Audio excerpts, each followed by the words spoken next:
Поплавени улици, куќи, подрумски простории. Сообраќаен хаос во главниот град предизвика на времето во попладневните часови.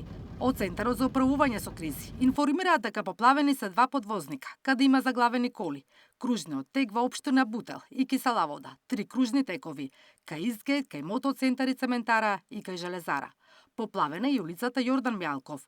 Од СУК информираат дека во Кисела Вода, Автокоманда и Чаир поплавени се дел од куќите, подрумите и гаражите, а имало пријава и за поплавен магазин во Чаир и приватна фирма во Кисела Вода. Граѓаните се револтирани, не можат да стигнат до саканата локација и по неколку часа. Виновни сме сите ние, бидејќи градов го направивме да не може да се мрдне никаде.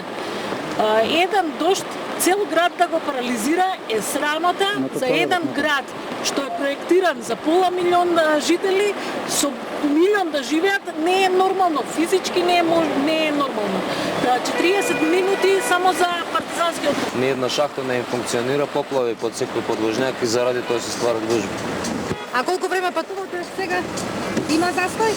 Само се вртиме во круг, не знаме од кај да одиме, сат време овдека се вртиме. Дел од граѓаните и фирмите сами ги чистат шахтите, за да стане проводен сообраќајот.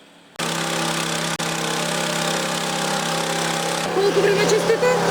Едно 3 сати има. А зашто мислите кој е проблемот? Па, пораен дожд, што друго да кажем. Слаба канализација, одвод, довод, се слабо е.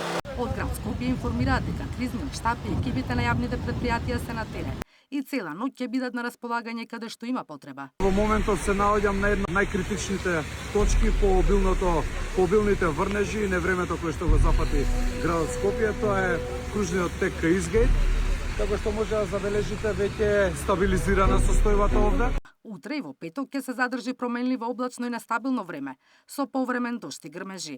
Локално процесите ќе бидат поинтензивни, во форма на невреме со пообилен пороен дожд, електрични празнења, силен ветар и појава на град. Наташа Мерсовска, Сител телевизија.